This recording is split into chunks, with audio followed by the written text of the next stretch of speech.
As we are done with measurement, now it's time for the variables in the behavioral sciences.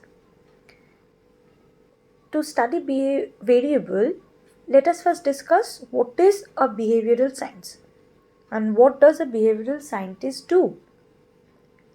Generally, when we talk about the behavior scientists, they generally deal with the response of the organisms. That means the behaviorists or the behavioral scientists, they generally deal with live subjects and they study their behavior patterns, that is their responses or reactions. Now, these responses, they do not occur in a vacuum. It takes place within a context or a setting to which the general term stimulus or stimulus situation is applied. And what is this stimulus? This stimulus is any kind of energy which acts upon the organism or stimulates or instigates or excites its potential energy, resulting in some form of a change in the organism, which is described as a response. That is, if we call it is like if the stimulus is the action, which the response is the reaction to that. The acting of the stimulus that creates the response in the organism. That means in a behavioral scientist's research setting, stimulus will be acting on the organism to elicit the response in the organism.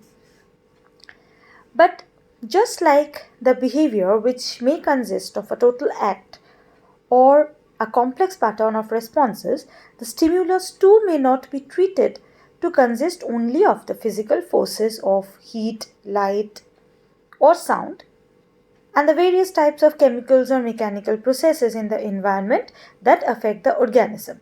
But it also includes a complex of conditions that together constitutes a stimulus situation. For example, there can be a problem-solving situation, a mental conflict situation, social situations, and so forth. Now, these descriptions of situations, these were actually examples given by Edwards. Besides the stimulus and the response, the behavior setting includes the actor or subject whose behavior is observed. As I have already said, the stimulus, it acts on the organism. That organism is your subject who elicits the response. He is not a mere automation which can be described merely in terms of objectively observable inputs and outputs, but also in terms of system of feedback which influences, shapes and reshapes both the input and output. A response is to be viewed not only as what is evoked in the organism, but also as what is emitted by the organism. The behavior scientist is confronted with three facets of the behavior setting, namely the stimulus, the response, and the actor or the organism. And all these are dynamic in its own way. They vary from time to time, influenced by various factors. Anything which varies, we generally call it as a variable. And a variable is anything that we can observe. As Edwards said, any particular observation is called a variable. Curlinger added, variable is any property that takes on different values. Any measurable attribute of objects, things or beings, everything is a variable. So whatever we confront in an experimental situation, in a research situation, in a study of a behavioral scientist, everything is a variable that we can see. Anything that is observable is a variable. The term variable more directly expresses the quantitative meaning. It means whatever varies. That means whenever the value or the expressed quantitative or measurable attribute of the thing varies, it's a variable. And the most intricate variations can be expressed in terms of numbers which are capable of indefinite definitions. Therefore, in simplest term, variables are the characteristics or the conditions that are manipulated, controlled, or observed by the experimenter. Now next we are coming to the classification of variables. The variables we deal with in the behavioral sciences obviously have been classified in diverse ways, but if we try to classify it in the line of a behavioral setting or a research situation, then it will be a stimulus variable, a subject variable, and a responsive variable. As we said, the stimulus will be acting on the subject and the response will be elicited by the subject in accordance to that stimulus. So accordingly, we can classify it as a stimulus variable, a subject variable, and a response variable. Now, what is the stimulus variable? Any object or event in the environment that influences the behavior of an organism in a given situation is a stimulus. Light, heat, humidity, the time of the day, these are all examples of the stimulus variable. We have decided to include under stimulus variable not only the physical characteristics of the environment that can be measured on the physical scale, but also such other variables and their constellations that exert some kind of influence on the subject or the organism from the outside. Like we may call such stimulus variables as situational variables. The term situational variables that stands for any particular set of conditions under which the behavior of an organism is observed and measured. This includes also the investigator or the observer, since an observer may influence the behavior of the subject like any other element in the situation in which the behavior is observed. He may be described as a part of the total situational variable and has been more specifically called the experimenter or the observer variable. So, anything that operates in the situation of that behavioral setting of that research setting, everything that operates over there and that can have some kind of influence on the subject is termed as the situational variable. Now, next is the task which the subject has to perform in order that his behavior be observed may also be described as a situational variable. And it also includes the characteristics of any material or apparatus on which the task is to be performed. Such aspects of the situational variable have been designated by some psychologists as task variable. Now, any sort of behavior that the subject does in a situation, in a research situation or in an experimental situation, that is done due to the task that is given to them. Otherwise, they won't have done certain things. So, the influence of those materials, that it can be test materials or it can be apparatus that is used in the setting, are called the task variables. However, there may be some cases where the subject's response are not result of his performance in a task requiring some special apparatus or any standardized material, like the printed questionnaires or the test materials I are talking about. Their response is emitted in the pursuance of a special instruction given to the subject. For example, when he expresses judgment regarding the equality or the difference in length of the two visible lines, or any like you think whenever you instruct your subject in a experimental situation, when you say ki do it in this way, whenever we instruct them, so they work in accordance to our instructions. Like you'll see in the experiment of the reaction time, sometimes we instruct them to press the key as soon as they see the light or hear the sound. Then in some cases we instruct them, be sure that the light has lit and then press the key. So with difference of the instructions, their behavior changes. So in such cases where the instructions that actually causes the response to occur is called the instructional variables.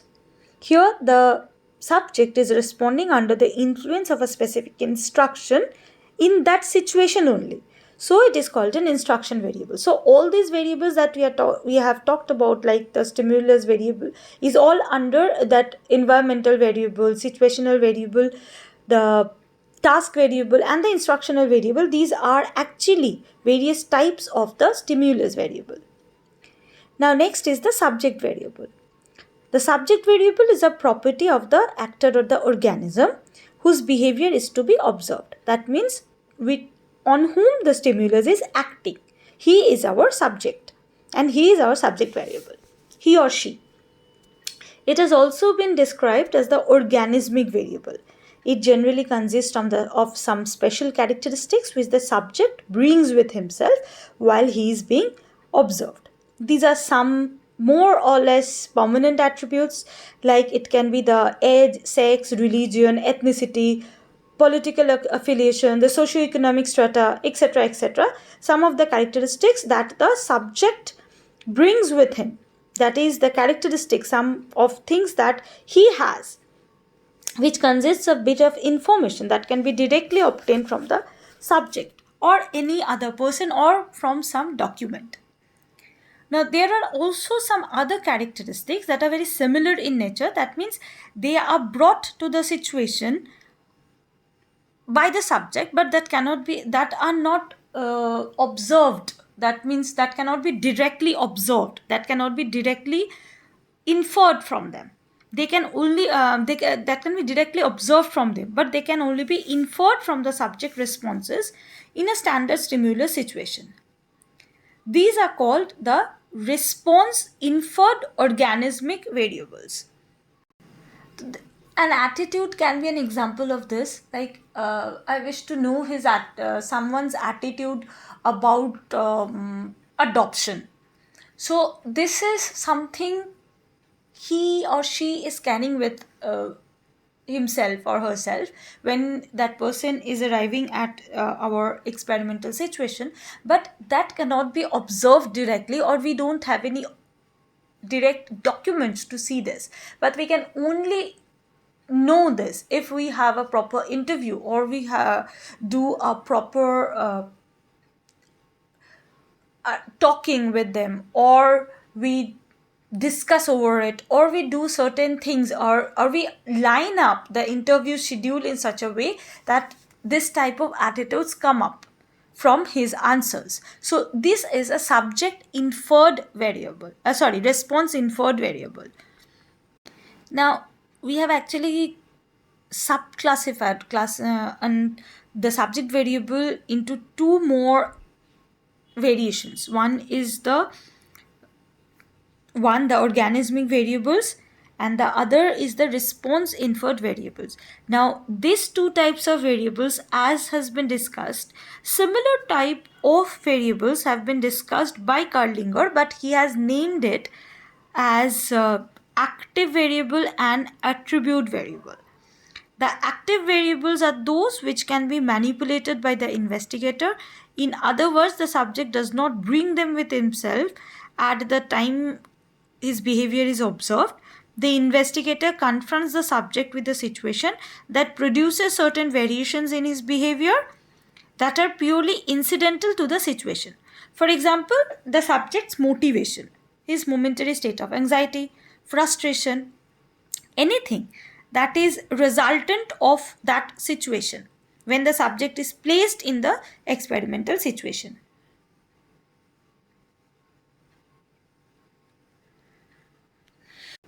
Now here, by the word manipulation, it is meant to do something that cause the occurrence of that variable in a desired magnitude or value. Such subject variables may also be termed as transient organismic variables. Therefore, in simpler note, Kurlinger termed the variables, the organismic variable as the active variable, and the response inferred variables as the active variables, and all the organismic variables, that is the subject bringing with him or her, is as the attribute variable. Kurlinger named them in this way. However, he has made the distinction between the two very flexible.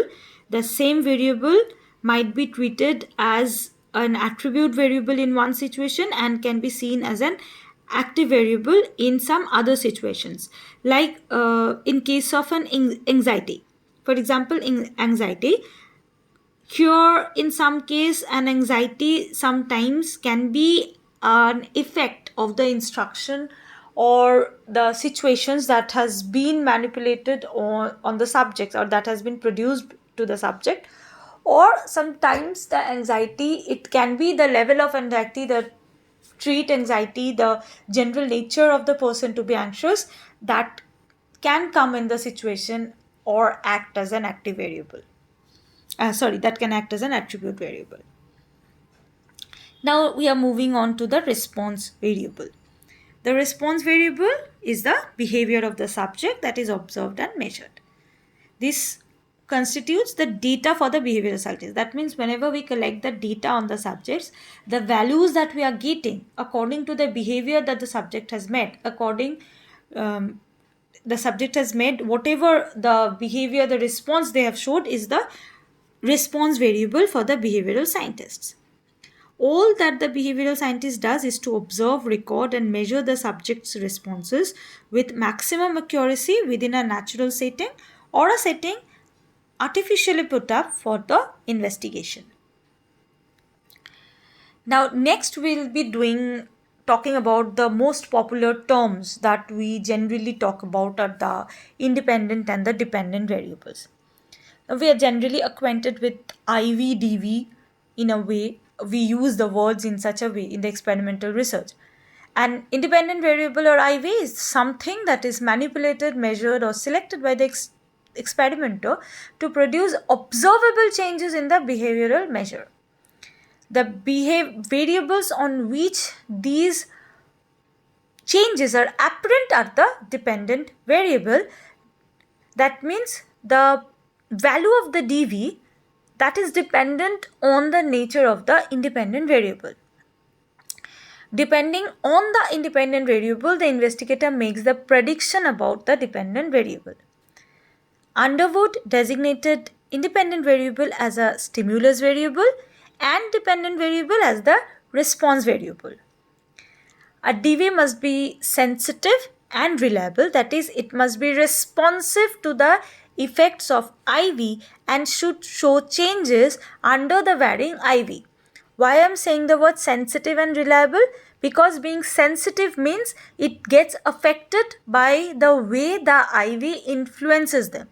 And why it is reliable? That means with all the possible or with any change in the IV, there will be some effect on the DV.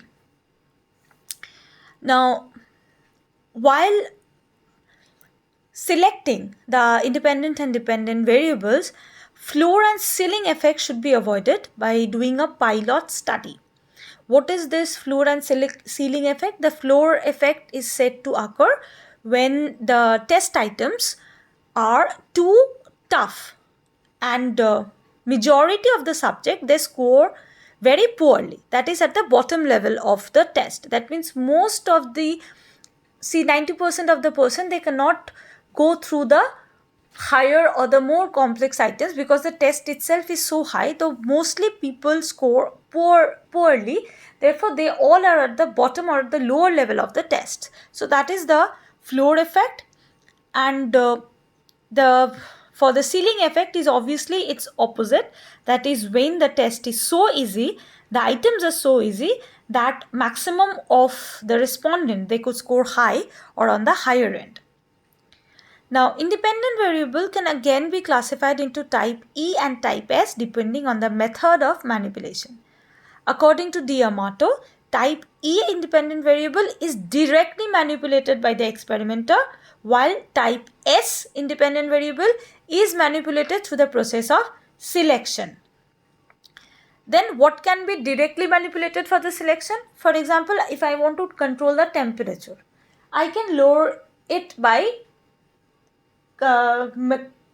controlling a machine where the temperature can be controlled. I can change the wind flow if I want by using a machine. But I can't change the sex of a person by pressing a button.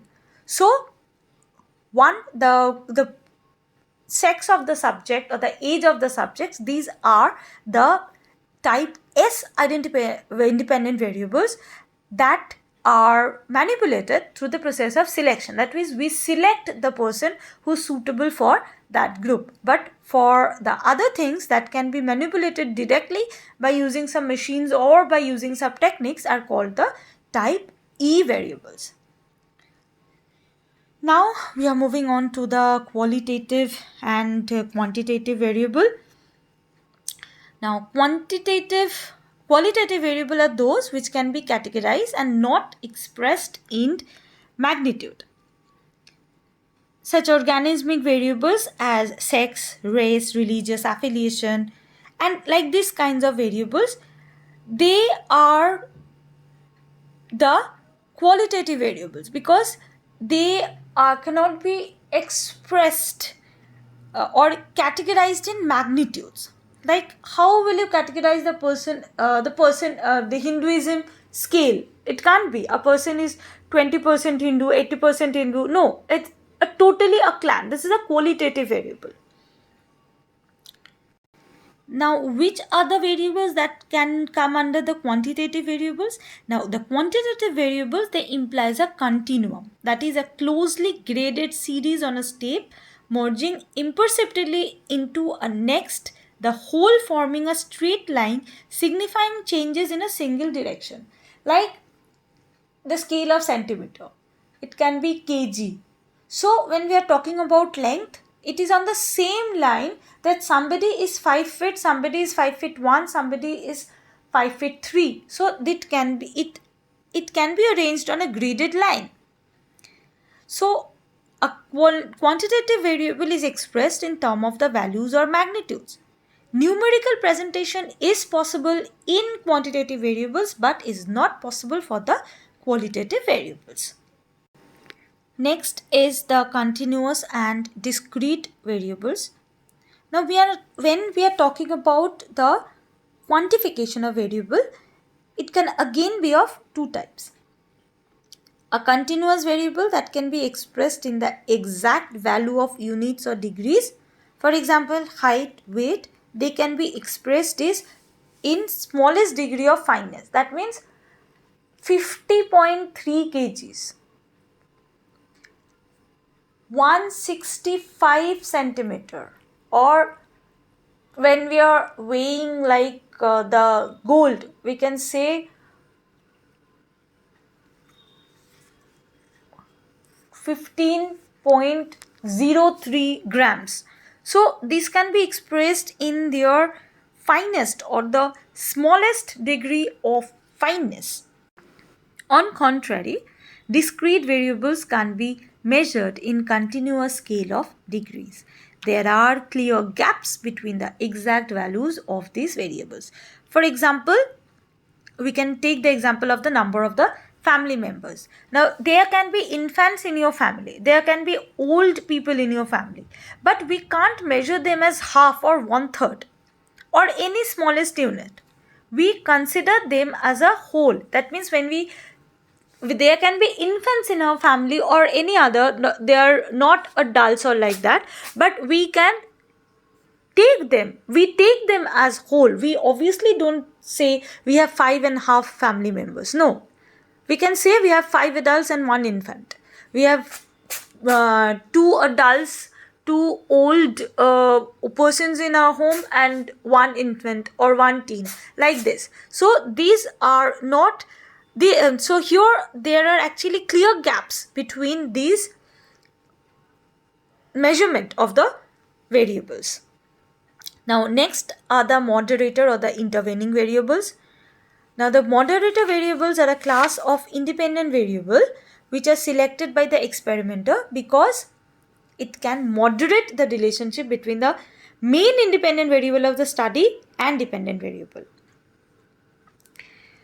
Like when we were discussing in the class, we already said for any perfect experimental situation, we really want to maximize the effect of the independent variable. That is, whatever changes is caused by the dependent variable can be attributed only due to the independent variable and not to any other variables or any other things operating in the situation. For example, in a study where attendance and the class grades, where we can make a study to see if there is a relationship of attendance and class grades. But in this case, there is one thing that we are missing, that is intelligence. This intelligence is not a part of the study over here, but for the class grades, intelligence can be a moderator variable. Without being a part of the study also, they have the potential to come in between the relationship between attendance and class grades, because the class grades cannot be only attributable to attendance then. Whereas the whereas the intervening variables, now what we said about was the moderator variables, that is the variables that can moderate the relationship between the independent and the dependent variable. Now in case of the intervening variables, they are theoretically known to be existent but cannot be seen or manipulated to control its effect on the dependent variable. In relevant variables,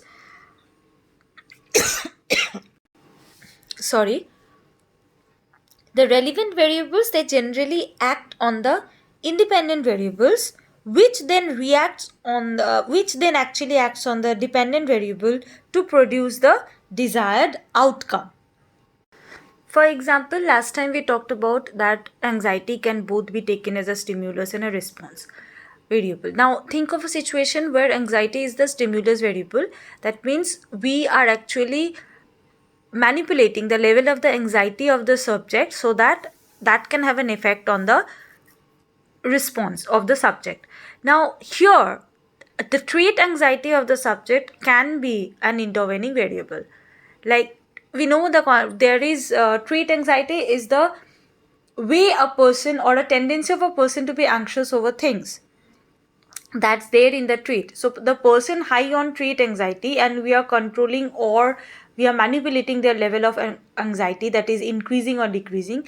So the persons with having a high trait anxiety might show more or the way, however the anxiety is controlled, it is lowered or higher, their value will actually get influenced by the way they generally or typically thinks about the situations. That is the way they are. The more they are anxious, the more will they show the results or the effects on the subjects. Now next we will be talking about the extraneous variables. Extraneous variables, they typically work as an independent variable. Now what the independent variable do, they change themselves, or that the independent variables are changed so that they are in accordance to that the response variable or the dependent variable show observable or measurable changes.